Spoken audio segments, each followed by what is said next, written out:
Next देखेंगे। Next यहाँ पर क्या होता है कि यहाँ कट कॉपी पेस्ट ये सारे ऑप्शन स्टैंडर्ड टूल के ऑप्शन हम देख रहे थे, जिसमें कि ओपन हो गया, सेव हो गया, ठीक है ना। यहाँ से यहाँ तक cut copy paste, format printer, undo redo. Next होता है फाइंड ऑप्शन, फाइंड को भी हमने कर लिया था। नेक्स्ट स्पेलिंग एंड ग्रामर होता है। यहाँ पर क्या होता है, यहाँ पर चेक स्पेलिंग, अगर कोई भी वर्ड्स लिखा हुआ है और वर्ड्स में अगर वो वर्ड्स स्पेलिंग मिस्टेक है, बाय द वे अगर स्पेलिंग मिस्टेक है तो हम उसको करेक्ट कर सकते हैं। करेक्ट करने के लिए जैसे हमने यहाँ पर APPLI गलत लिखा, अब देखेंगे नीचे देखेंगे रेड लाइन इसमें नहीं आया। अगर रेड लाइन लाना होता है तो यहाँ पर जा करके ऑटो चेक स्पेलिंग पर क्लिक करते हैं, जिससे कि हमें यह पता चल जाता है कि रेड लाइन आया तो इसका मतलब ये ग्रामेटिकल दृष्टिकोण से ही गलत है, मतलब ग्रामर पोर्शन ये गलत है, ठीक है ना। अब इसे सही करना है, कोई भी लेटर लिखा, मैटर लिखा, कुछ भी है तो इस पर ये लगा होने से ये बेनिफिट होगा कि अगर आप कहीं पे ग्रामर मिस्टेक करते हैं तो आप उसे सही कर सकते हैं। मतलब रेड लाइन आ जाएगा, जिससे कि दोबारा से आप क्रॉस चेक करोगे तो आपको पता चल जाएगा कि हाँ इसके नीचे रेड लाइन है, तो इसको देखना है एक बार कि इसकी स्पेलिंग एरर तो नहीं आ रही है। अगर एरर आ रही है तो हम उसे सही करें, ठीक है ना। फिर उसके बाद इसको सेलेक्ट करना है। सेलेक्ट करने के बाद यहाँ पर ऑप्शन मिल जाता है, जिसमें कि यहाँ पर जाने के बाद यहाँ पर नॉट एन डायरेक्टरी के सामने गलत वर्ड होगा, जिसमें कि देखें APPLI गलत मिस्टेक है। सजेशन में देखेंगे हमारे पास ये सारे वर्ड मिल जाते हैं, जैसे एप्पल है तो एप्पल पर क्लिक कर देंगे और फिर उसके बाद यहाँ करेक्ट पर क्लिक कर देते हैं एंड देन ओके कर देते हैं। यहाँ की स्पेलिंग जो होती है वो ठीक हो जाती है। अब फिर उसके बाद जैसे हमने लिखा एजुकेशन, ठीक है ना। अब एजुकेशन में आई मिस्टेक है, मतलब आई हमने नहीं दिया हुआ है, बीच में एक स्पेलिंग मिस्टेक होने की वजह से नीचे रेड लाइन आ गया।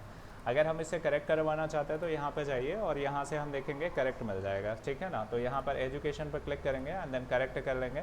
करेक्ट करने के बाद क्लोज कर देंगे। यहाँ पर देखेंगे अगर कभी भी स्पेलिंग मिस्टेक हो तो हम उसे ठीक कर सकते हैं, ठीक है ना।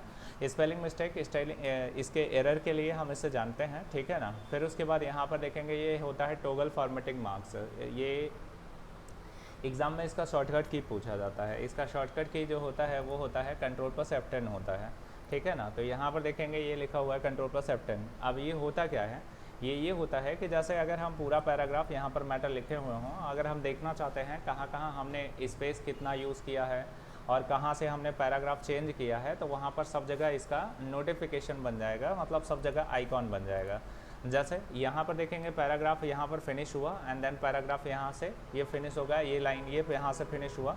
इसमें 3 जगह पर पैराग्राफ फिनिश दिखा रहा है और फिर उसके बाद यहाँ पर देखेंगे डॉट बना दे रहे, मतलब जहाँ जहाँ स्पेस है वहाँ वहाँ आपको डॉट दिखाई दे रहा है। मतलब जहाँ पे जितना स्पेस है, जैसे बीच में कहीं भी रख करके हमने क्या किया 2 से 3 स्पेस कर दिया, मतलब 4 5 6 जितने भी स्पेस हमने फॉलो किया। बीच में देखेंगे यहाँ पर जितने बार स्पेस किया उतनी बार डॉट बन गया, जिससे कि हमारी ये पहचान हो जाएगी कि हाँ हमने इस पर 5 बार या 6 बार या जितनी बार यहाँ पर डॉट बना हुआ है उतनी बार हमने स्पेस यूज़ किया है। अच्छा, फिर उसके बाद पैराग्राफ की बात करें तो पैराग्राफ के सामने ये खुद अपना सिंबल बना देगा, जिससे कि ये पहचान हो जाएगी कि यहाँ से यहाँ तक आपका एक पैराग्राफ है।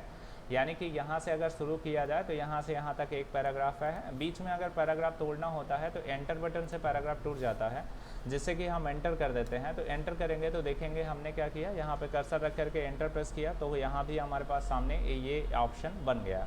अब बीच में कहीं से भी हमको पेज तोड़ना है, जैसे हमने क्या किया यहाँ से पेज को इसको फिर से तोड़ दिया, फिर से ब्रेक कर दिया, तो यहाँ भी देखेंगे ये शो हाइट का सिंबल बन जाएगा, ठीक है ना। ये मतलब ये ऑप्शन फॉर्मेटिंग मार्क्स होता है, जिससे पता चलता है कि कहाँ कहाँ पर पैराग्राफ फिनिश हो रहा है और कहाँ कहाँ हमने कितना स्पेस यूज़ किया हुआ है, ठीक है ना। तो देखने के बाद इसको जहाँ से आप इसको उठाते हैं वहीं पे दोबारा से क्लिक कर देने पर इसकी जो कंडीशन है वो डीएक्टिवेट हो जाती है। तो हम इसे लगाना चाहते हैं तो लगा सकते हैं और हटाना चाहें तो हटा सकते हैं। ये फॉर्मेटिंग मार्क्स के अंतर्गत आता है। नेक्स्ट बात करते हैं टेबल की। टेबल की प्रॉपर्टी में देखेंगे, टेबल जो होता है, टेबल जैसे ही हम इंसर्ट करते हैं तो हमारे सामने यहाँ पर बहुत सारे टूल्स आ जाएंगे जो टेबल से रिलेटेड होंगे, मतलब टेबल से रिलेटेड होंगे और टेबल टूल यहाँ से खुल जाएंगे, ठीक है ना। जस्ट सेकेंड, जरा टूल्स देखेंगे, हम हटा देते हैं ताकि यहाँ पर टेबल टूल से ही बना हुआ दिखाई पड़े।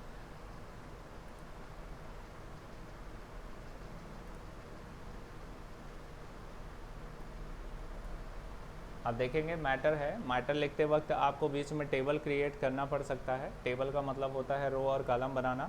अब रो और कॉलम बनाने के लिए हम यहाँ पर जाते हैं इंसर्ट टेबल पर। रो कॉलम की अगर हम बात करें तो देखेंगे जब हम ऐसे लाइनें खींचते हैं, ये पड़ी हुई लाइनें, तो इनको देखेंगे रो बोलते हैं, ये रो है हमारे पास।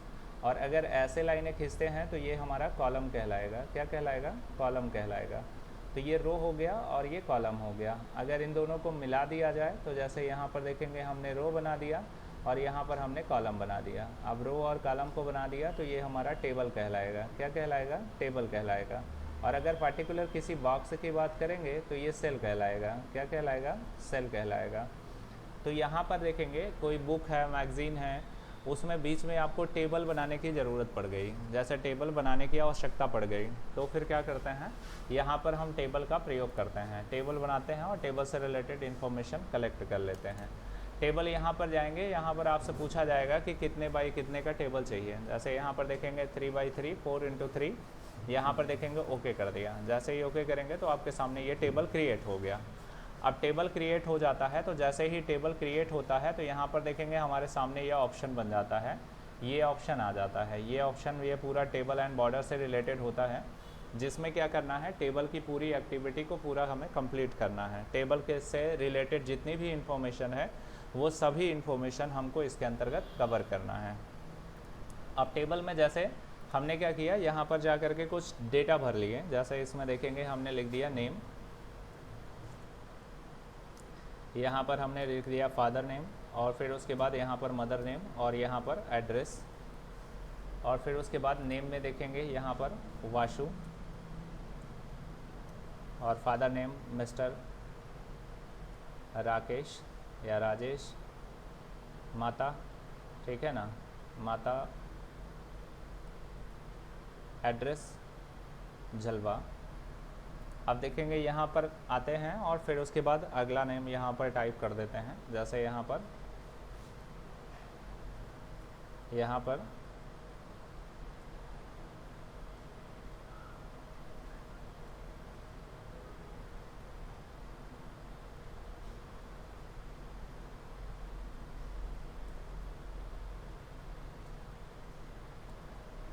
ठीक है, ये देखेंगे ये टेबल के अंदर हमने डेटा फिल कर दिया। अब फिर उसके बाद नीचे देखेंगे एक लाइन, मान लीजिए एक रो हमें और क्रिएट करना है, मतलब एक रो हमें और क्रिएट करना है, तो हमें क्या करना पड़ेगा, इसमें देखेंगे सिंपल है, लास्ट में हमें क्या करना है, कर्सर को रखना है, और फिर उसके बाद अगर टैब बटन का सहारा लेते हैं, टैब बटन का सहारा लेंगे तो ऑटोमेटिकली एक नीचे नया रो बन जाएगा। टैब बटन कीबोर्ड में पाया जाता है, कीबोर्ड में टैब बटन होता है। कीबोर्ड में टैब बटन देखने के लिए हम कीबोर्ड आपको दिखा देते हैं कि यहाँ पर देखेंगे ऑन स्क्रीन कीबोर्ड देखेंगे, ये कीबोर्ड सामने आ जाएगा जिसमें ये आपका टैब बटन है। इस बटन का इस्तेमाल करते हैं, मतलब यहाँ पर कर्सर रखा और फिर उसके बाद यहाँ पर टैब बटन का इस्तेमाल कर देते हैं, तो नीचे एक लाइन हमें एक नया रो जो है वो हमारे सामने क्रिएट हो जाता है। ऐसे ही हमें एक नया रो और क्रिएट करना है तो लास्ट वाले सेल पे रखेंगे और लास्ट पे सेल पे रखने के बाद फिर एक बार टैब प्रेस कर देंगे तो नीचे देखेंगे एक नई लाइन फिर से क्रिएट हो जाएगी, ठीक है ना। अच्छा, यहाँ पे क्रॉस कर दिया तो ये देखेंगे कीबोर्ड यहाँ से बंद हो जाएगा। अच्छा, फिर उसके बाद नेक्स्ट जब आते हैं तो आगे क्या करना होता है, आगे देखेंगे यहाँ पर बहुत सारे ऑप्शंस हैं, सभी ऑप्शन के नाम एक बार रीड कर लीजिए, ठीक है ना, ताकि इसे प्रैक्टिकल करने में आपको आसानी हो जाए।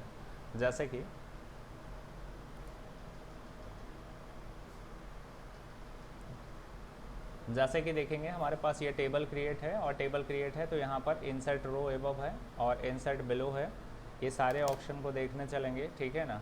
फिर उसके बाद इंसर्ट कॉलम बिफोर होता है, इंसर्ट आफ्टर बिफोर होता है, और फिर उसके बाद डिलीट सेलेक्टेड रो है, फिर डिलीट सेलेक्टेड कॉलम है, डिलीट टेबल है और सेलेक्ट सेल है, फिर सेलेक्ट टेबल है। ये सारे ऑप्शन के नाम हैं। तो जैसे अगर यहाँ पर हमने कर्सर रखा और फिर उसके बाद हमें क्या करना है, इंसर्ट रो एबव, जैसे शिवांगी है और इसके ऊपर हमको क्या करना है, एक नया रो क्रिएट करना है। और टाइप करते वक्त हमने डेटा में थोड़ी सी गलती कर दी, जिसमें कि शिवांगी है, शिवांगी के ऊपर एक लाइन हम भूल गए, मान लीजिए मिस्टेक हो गया। अब शिवांगी के ऊपर एक नया रो हमको क्रिएट करना है तो कर्सर हमको शिवांगी पे रखना है और यहाँ पर जा कर के इंसर्ट करेंगे और फिर उसके बाद यहाँ पर एक नया रो जनरेट हो जाएगा। अब नया रो जनरेट हुआ है, जो आपका मिस्टेक हुआ है वो उसे यहाँ पर फुलफ़िल कर सकते हैं। अपना भर लीजिए जो भी डेटा आपको भरना है, जो मिस हुआ है आपसे। अगर फिर उसके बाद आप चाहते हैं कि ये रो जो हमने बनाई है वो रो हमें नहीं चाहिए, हटाना चाहते हैं तो सिंपली यहाँ पर जा कर के आप क्या कर सकते हो, डिलीट सेलेक्टेड रो, यहाँ पर क्लिक कर देते हैं तो ये रो डिलीट हो जाएगा। मतलब जिस रो पे हमारा कर्सर रहेगा वो सेलेक्टेड रो माना जाएगा और वो रो जो होगा वो डिलीट हो जाएगा। अच्छा, फिर उसके बाद जैसे हमें क्या करना है, यहाँ पर नेम के नीचे हमें एक नया रो क्रिएट करना है। तो यहाँ पर देखेंगे इंसर्ट रो बिलो, यहाँ पर क्लिक करते हैं तो देखेंगे नेम के नीचे एक नया रो क्रिएट हो जाएगा। अगर इस रो को डिलीट करना चाहते हैं तो डिलीट रो पे क्लिक करेंगे, ये रो डिलीट हो जाएगा। फिर उसके बाद यहाँ पर इंसर्ट कॉलम बिफोर होता है। तो जैसे नेम है, फादर है, मदर नेम है और फिर उसके बाद एड्रेस है और फिर उसके बाद हम चाहते हैं कि जो नेम है, नेम से पहले एक नया रो चाहिए जिसमें सीरियल नंबर हमको लिखना है।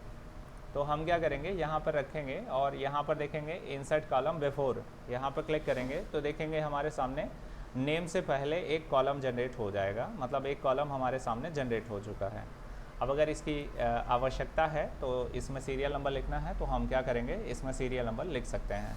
अगर हम चाहते हैं कि नहीं हमको ये नहीं चाहिए तो हम क्या करेंगे, सिंपली यहाँ पर जाएंगे और डिलीट सेलेक्टेड कॉलम पर क्लिक करेंगे और यहाँ पर क्लिक करने के बाद ये कॉलम डिलीट हो जाएगा। अच्छा, ये जो रो और कॉलम होते हैं ये अपने अकॉर्डिंग इससे छोटा बड़ा भी कर सकते हैं। यहाँ पर जाएंगे तो एक एरो आपके पास बीच में बनेगा, यहाँ पर जा करके आप इस एरो को पकड़ लेंगे और फिर उसके बाद स्वाइप कर लेंगे, ठीक है ना। तो ये देखेंगे छोटा हो गया। इस तरीके से किसी भी सेल को हम अपने अकॉर्डिंग एडजस्ट कर सकते हैं, मतलब उनके साइज़ को हम अपने अकॉर्डिंग एडजस्ट कर सकते हैं, जैसा चाहें वैसा एडजस्टमेंट ले सकते हैं। अच्छा, फिर आगे चलते हैं और फिर यहाँ पर देखेंगे नेक्स्ट क्या होता है, यहाँ पर टेबल डिलीट होता है। जैसे अगर हमें क्या करना है, कभी भी ये टेबल जो बना हुआ है उसकी आवश्यकता हमें नहीं है, मान लीजिए नहीं है और हम उसे हटाना चाहते हैं तो सिंपली यहाँ पर डिलीट टेबल का ऑप्शन मिल जाता है और यहाँ पर क्लिक करेंगे तो टेबल आपका डिलीट हो जाएगा। तो अभी तो हमें आवश्यकता है क्योंकि आगे के ऑप्शन पढ़ने हैं तो इस वजह से इसे डिलीट नहीं करेंगे अभी, ठीक है ना। यहाँ पर सेलेक्ट सेल होता है, मतलब किसी भी पार्टिकुलर सेल को सेलेक्ट करना है तो आप यहाँ पर क्लिक करिए, वही सेल सेलेक्ट हो जाएगा। अगर यहाँ पर जाते हैं तो यहाँ से सेलेक्ट सेल कर सकते हैं, मतलब कहीं पे भी आप क्या कर सकते हो, एक पार्टिकुलर एक बॉक्स को सेलेक्ट करना सेल सेलेक्ट कहलाना है, ठीक है ना। फिर उसके बाद सेलेक्ट टेबल, यहाँ पे देखेंगे पूरे टेबल को सिलेक्ट करना है एक बार में, तो आप यहाँ पे क्लिक कर सकते हैं और क्लिक करने के बाद यहाँ से आप पूरा टेबल सेलेक्ट कर सकते हैं। आगे बढ़ते हैं तो आगे देखेंगे क्या है हमारे पास। आगे देखेंगे यहाँ पर है मर्ज सेल। मर्ज सेल का मतलब होता है कि जैसे 2 रो हैं, 3 रो हैं और 4 हैं, 5 है, 6 हैं, मतलब 6 बॉक्सेस हैं। हम चाहते हैं कि 6 बॉक्स इकट्ठा हो जाएं, मर्ज हो जाएं। मर्ज होने का मतलब बीच में जो बाउंड्री है वो बाउंड्री यहाँ से हट जाएं। तो ये मर्ज पे क्लिक करते ही आपका क्या होगा, टेबल ये मर्ज हो जाएगा, जिससे कि आप यहाँ पर लाइन जो है वो इकट्ठा हो गया। अब आराम से कुछ भी लिखना चाहें तो आप पूरे सेल में आराम से चौड़िया के लिख सकते हैं, कोई दिक्कत नहीं है, ठीक है ना। मतलब कुछ भी लिखना चाहें तो अभी तक दिक्कत थी, बीच में बाउंड्री था, अब कोई बाउंड्री नहीं है, ठीक है ना। तो फिर उसके बाद यहाँ पर देखेंगे ये हम यहाँ पे जितनी भी चीज़ें हैं मर्ज सेल से यहाँ से हटा देते हैं। अब फिर उसके बाद स्प्लिट सेल होता है। स्प्लिट सेल ये कहता है कि इसके अंदर मर्ज तो कर लिया, अब स्प्लिट ऑप्शन पर चले जाइए, आपके सामने 2 ऑप्शन दिखाई देंगे। इसमें देखेंगे हम क्या चूज़ करते हैं, यहाँ पर देखेंगे हॉरिजेंटल लाइन है और वर्टिकल लाइन है। अगर हॉरिजेंटल लाइन पर क्लिक करोगे और लाइन की संख्या बढ़ाओगे जितना चाहिए तो हॉरिजेंटल लाइन यानी कि रो बनेगा। यहाँ पे दिख रहा है कि कुछ ऐसी बेड़ा लाइनें बनेंगी, तो 3 है, 4 है, 5 है, जितनी रो चाहिए ओके कर देंगे तो उतनी रो हमारी जनरेट हो जाएंगी। अब देखिए ये टेबल में इतनी रो जनरेट हो गई। अगर इसको पहले जैसा करना है तो कंट्रोल जेड कर लेते हैं और फिर उसके बाद फिर से दोबारा से देखते हैं। स्प्लिट सेल पे जाएंगे, इस बार हम वर्टिकली लाइन बनाएंगे। वर्टिकली लाइन बनाएंगे तो जितनी भी लाइन बनानी है, जैसे 2, 3, 4, ठीक है ना, जैसे 2 ही बनानी है तो 2 पे क्लिक कर दिया तो बीच से देखेंगे डिवाइड हो गया, मतलब 1 भाग इधर का 1 भाग इधर का। अगर पहले जैसा करना है तो कंट्रोल जेड करते हैं और फिर इसी ऑप्शन पे जाते हैं। अब इसमें देखेंगे 2 लाइन हमने बनाया था, अब इस बार हमने क्या किया, यहाँ पर 10 लाइन बना दिया और ओके कर दिया, तो इसके अंदर देखेंगे 10 कॉलम जनरेट हो जाएंगे। तो क्या करना है, मर्ज करना है और फिर से दोबारा से अगर कॉलम या रो जनरेट करना चाहें तो इसका प्रयोग करते हैं। कंट्रोल जेड करने पर पहले जैसा हो जाएगा जैसा पहले रहा होगा। अच्छा,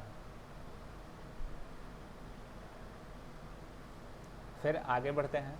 आगे देखेंगे क्या होता है, आगे ऑप्शन देखेंगे यहाँ पर आता है, ये स्प्लिट सेल हो गया, ये स्प्लिट टेबल होता है। टेबल स्प्लिट कराने का मतलब जैसे अगर हमें क्या करना है, टेबल को तोड़ना है टेबल को तोड़ना है तो यहाँ पर पहले जा कर के एक हॉरिजेंटल लाइन बना लेते हैं, जिससे कि ये डिवाइडेड यहाँ पर समझ में आएगा।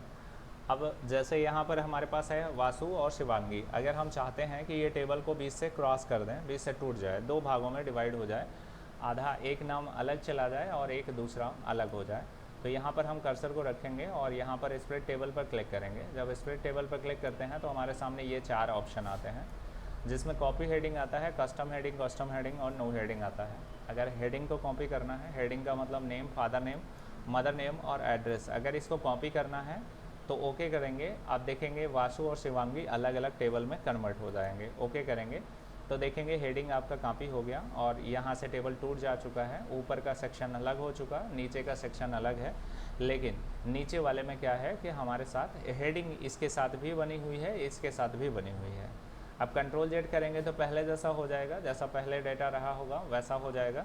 अब हम चाहते हैं कि इस बार हेडिंग को कॉपी ना करें। अगर हेडिंग को कॉपी नहीं करना चाहते तो फिर यहाँ जाइए और फिर उसके बाद यहाँ पर ऑप्शन आपको मिल जाता है जिसमें नो हेडिंग का ऑप्शन मिलता है, जिस पे ओके करने पर देखेंगे हेडिंग को कॉपी नहीं किया गया। और कर्सर हमारा चूँकि वासु पर था, इस वजह से ऐसा हुआ है कि वासु ही टूट करके अलग हो गया, जिसमें हेडिंग अलग हो गया। तो हमें क्या करना है, कर्सर हम यहाँ पर टिका के जाएंगे। हमने कर्सर यहाँ पर रखा और फिर उसके बाद यहाँ पर जाते हैं, स्प्लिट पे जाते हैं और नो हेडिंग पर क्लिक करके ओके कर देते हैं। अब देखिए क्या हुआ कि हेडिंग ऊपर वाले के साथ तो हेडिंग बनी रहेगी, लेकिन नीचे वाले के साथ हेडिंग जो होगी वो नहीं होगी, मतलब हटी होगी। ठीक है ना। फिर उसके बाद क्या होता है, आगे बढ़ते हैं और आगे देखेंगे इसको हमने क्या किया। पहले जैसा करना है तो कंट्रोल जेड कर लेते हैं और अगर टेबल तोड़ करके ही यूज़ करना चाहते हैं तो आप वैसा कर सकते हैं। फिर उसके बाद यहाँ ऑप्टिमाइज साइज़ होता है। ऑप्टिमाइज साइज़ का मतलब होता है कि जितना जिसके लिए जगह चाहिए, जैसे एड्रेस है तो एड्रेस में देखेंगे इतनी जगह खाली है। अगर हम यहाँ पर क्लिक करके हम चाहते हैं कि ऑप्टिमाइज़ पर क्लिक कर दें, ऑप्टिमाइज़ पर जा करके यहाँ पर ऑप्टिमाइजेशन, यहाँ पर ऑप्शन पर जैसे ही क्लिक करेंगे तो इसको जितना जगह चाहिए उतना ही टेबल में बचेगा जगह, और फिर उसके बाद बाकी सारी जगह जो होगी वो खाली हो जाएगी। ठीक है ना। इस तरीके से जिसको जितना जगह चाहिए, जैसे एड्रेस है तो एड्रेस के आगे मान लीजिए हमको क्या चाहिए कि और थोड़ी सी जगह चाहिए, तो और जगह चाहिए तो हम इसे क्या कर सकते हैं, यहाँ से एडजस्टमेंट ले सकते हैं और बढ़ा सकते हैं। जैसे हमने इसको बढ़ाते वक्त यहाँ पे ऐसा किया कि इतना बढ़ा दिया, अब हमें ये जगह यहाँ तक चाहिए और फिर उसके बाद और आगे बढ़ गए, यहाँ तक आ गए। अब चूँकि जो है एड्रेस जो हमारा लिखा है वो यहीं तक लिखा हुआ है और हमें टेबल की नीडेड यहीं तक है, तो हम कर्सर यहीं रखेंगे और ऑप्टिमाइज ऑप्शन पर जाएंगे और यहाँ पर क्लिक कर देंगे। आप देखेंगे उतना ही जगह हमारे लिए मिलेगी जितना की ज़रूरत है। ठीक है ना। उसके अकॉर्डिंग हम ऑप्टिमाइज ऑप्शन का इस्तेमाल करते हैं। फिर यहाँ पर जो चीज़ें लिखी हुई हैं इन चीज़ों को हम क्या करते हैं, यहाँ मर्ज कर लिया और यहाँ पर मान लीजिए हमने लिख दिया राजू। अब ये जो राजू है, राजू को हम क्या करना चाहते हैं, सेंटर में करना चाहते हैं तो सेंटर में सेट कर सकते हैं। राजू को हम बॉटम में ले जाना चाहें बॉटम में ले जा सकते हैं, टॉप पे ले जाना चाहें टॉप में ले जा सकते हैं। अच्छा, मतलब रहेगा उसी सेल में, लेकिन हम इसकी पोजीशन चेंज कर सकते हैं। हमारे पास 3 ऑप्शन है, सेंटर हो सकता है, बॉटम हो सकता है, टॉप हो सकता है। फिर उसके बाद अगर इस सेल के अंदर हम कलर फिल करना चाहते हैं तो सिंपली हम यहाँ पर जा करके इसमें से कोई भी कलर चूज़ करेंगे और कलर यहाँ पर फिल कर पाएंगे। मतलब किसी भी सेल के अंदर कलर फिल करना है तो हमें पहले सेल के अंदर क्लिक करना पड़ेगा एंड देन यहाँ पर जा करके तब फिर उसके बाद ऑप्शन यूज़ करना पड़ेगा और इसमें से कोई भी कलर चूज़ करेंगे तो वही कलर यहाँ पर चूज़ हो जाएगा। ठीक है ना। अच्छा, फिर उसके बाद आप चाहते हैं कि सेल का कलर ना चूज़ करके पूरे टेबल का कलर हम अपडेट कर लें, मतलब पूरा का पूरा टेबल जो है वो एक बार में इसके कलर को एक्सेप्ट कर ले। तो यहाँ पर जाएंगे तो यहाँ पर क्लिक करेंगे तो हमारे सामने एक लिस्ट होगी, यहाँ पर एक डायलॉग बॉक्स आएगा ऑटो फॉर्मेट। ऑटो फॉर्मेट का मतलब सारी सेटिंग ऑटोमेटिक है, मतलब सब कुछ पहले से है, प्री फॉर्मेटेड है। यहाँ पर ऑप्शन जैसे ही हमने बॉक्स लिस्ट ब्लू पे क्लिक किया तो टेबल कुछ ऐसा दिखाई दे रहा है। इसको जैसे ही ओके करेंगे हमारा टेबल वैसा ही ये फॉर्मेट में सेट हो जाएगा। जैसे ही ओके करेंगे देखेंगे ऐसा फॉर्मेट हमारे टेबल पर अप्लाई हो गया। ठीक है। अच्छा, फिर उसके बाद दोबारा से इसी ऑप्शन का चूज़ कर लेते हैं। जैसे यहाँ पर बॉक्स लिस्ट रेड, यहाँ पर क्लिक कर दिया और जैसे ही ओके कर दिया, यहाँ पर क्लिक करने के बाद ये देखेंगे ऐसा दिखाई देगा। मतलब क्या करना है कि ऑटोमेटिक अगर टेबल चाहिए, टेबल की फॉर्मेटिंग में नंबर है, फॉन्ट है, अलाइनमेंट है, पैटर्न है, बॉर्डर है, ये सब ऑटोमेटिक चाहिए तो यहाँ पर आपको ऑप्शन मिल जाता है। जिस भी ऑप्शन को क्लिक करेंगे एंड देन ओके करने पर वैसा ही टेबल का बिहेवियर हो जाएगा। ठीक है ना। तो यहाँ से हम क्या कर सकते हैं, ऑटो फॉर्मेट, जैसे मोबाइल में थीम होता है वैसे ही टेबल का स्टाइल जो होता है, टेबल का थीम अपडेट कर सकते हैं, मतलब हमारे ऊपर डिपेंडेंट होता है कि हम करना क्या है। फिर उसके बाद यहाँ पर देखेंगे नेक्स्ट होता है बॉर्डर। बॉर्डर में देखेंगे, बॉर्डर आज का लास्ट ऑप्शन है। यहाँ पर देखेंगे इसमें से बॉर्डर हम चूज़ करेंगे, तो बॉर्डर इसमें से जब चूज़ करते हैं तो पहले बॉर्डर का कलर चूज़ कर लेते हैं। जैसे बॉर्डर का कलर हमने क्या चूज़ कर लिया, रेड चूज़ कर लिया। अब फिर उसके बाद बॉर्डर का स्टाइल चूज़ करिए कि किस प्रकार का बॉर्डर आपको चाहिए। यहाँ पे लाइन वाला बॉर्डर चाहिए तो देखेंगे लाइन वाला बॉर्डर यहाँ आपको दिखाई दे रहा है। आप देखेंगे लाइन वाला बॉर्डर दिखाई दे रहा है, यहाँ पर आउटसाइड बॉर्डर पर क्लिक करेंगे तो ये सेल के चारों ओर बॉर्डर दिखाई देगा। अब यहाँ से बॉर्डर आप चेंज करना चाहते हैं, मान लीजिए ये डॉटेड वाला बॉर्डर चाहिए, ठीक है ना, या प्लेन वाला बॉर्डर चाहिए या डुअल बॉर्डर चाहिए, यहाँ से बॉर्डर चूज़ करिए। और फिर उसके बाद कलर चूज़ करना चाहते हैं तो कलर चूज़ कर लीजिए। जो भी कलर आप चूज़ करेंगे वही कलर का यहाँ पर बॉर्डर आपको दिखाई देगा। अब फिर उसके बाद जैसे इसमें लिखा हुआ है लेफ़्ट बॉर्डर, राइट बॉर्डर, ठीक है ना, लेफ़्ट और राइट बॉर्डर, तो इसका मतलब क्या होता है। यहाँ पे कर्सर रखेंगे और आप सोचिए कि हमने क्या किया, लेफ़्ट बॉर्डर पर क्लिक किया तो लेफ़्ट साइड अकेले बॉर्डर लग जाना चाहिए, लेफ़्ट साइड बॉर्डर अकेले लग जाएगा, बस उसके बाद काम खत्म। अगर राइट साइड पे हमने क्लिक किया, ये लेफ़्ट पे क्लिक किया, लेफ़्ट साइड बॉर्डर लगना चाहिए। अब फिर उसके बाद यहाँ पे देखेंगे राइट साइड या लेफ़्ट और राइट दोनों साइड बॉर्डर लगाना चाहते हैं। जिस सेल पर रखा हुआ है उस सेल पर हम देखेंगे बॉर्डर लगाना चाहते हैं लेफ़्ट और राइट दोनों साइड। यहाँ से बॉर्डर चूज़ करें, पहले बॉर्डर का कलर चूज़ करें एंड देन फिर उसके बाद यहाँ पर बॉर्डर चूज़ करें। आप देखेंगे बॉर्डर चूज़ करने के बाद यहाँ पर जाकर लेफ़्ट और राइट, हेलो एक्सेप्ट ही नहीं कर रहा, यहाँ पे क्लिक करते हैं और फिर उसके बाद एक बार ट्राई करके देखते हैं। यहाँ से देखेंगे हमने चूज़ किया येलो कलर का बॉर्डर और फिर उसके बाद ये बॉटम बॉर्डर हो गया। अब लेफ़्ट और राइट दोनों साइड बॉर्डर लगाना है। ये देखेंगे लेफ़्ट और राइट बॉटम में पहले से लगा हुआ है। यहाँ से बॉर्डर का स्टाइल आप चेंज करेंगे तो बॉर्डर का स्टाइल भी अपडेट हो रहा है, ठीक है ना। तो यहाँ पर देखेंगे ये दिख रहा है, ठीक है ना। अगर एक ही बार में आप चाहते हैं कि चारों साइड बॉर्डर सब जगह बॉर्डर आ जाए तो उसके लिए आपको क्या करना है, पूरा का पूरा यहाँ पर देखेंगे टेबल को सिलेक्ट कर लेना है और सेलेक्ट करने के बाद यहाँ पर जाना है और ऑल बॉर्डर पर क्लिक कर देना है। यहाँ क्लिक करेंगे तो पूरे में एक बार में बॉर्डर आपको लगा हुआ दिखाई देगा। और फिर उसके बाद बॉर्डर से रिलेटेड कलर अगर अपडेट करना है तो कलर यहाँ से अपडेट कर लीजिए, कोई भी कलर अपडेट करेंगे वही कलर यहाँ से अपडेट हो जाएगा। फिर उसके बाद अगर यहाँ पर स्टाइल चाहिए, स्टाइल को चूज़ करिए, जो भी स्टाइल चूज़ करेंगे वही स्टाइल के बिहाफ पर हमारा टेबल में ये बॉर्डर लग जाएगा, ठीक है ना। तो बॉर्डर के बाद यहाँ पर देखेंगे बहुत सारे ऑप्शंस अभी बाकी हैं जो हम अगली क्लास में बताएंगे, ठीक है ना। ओके।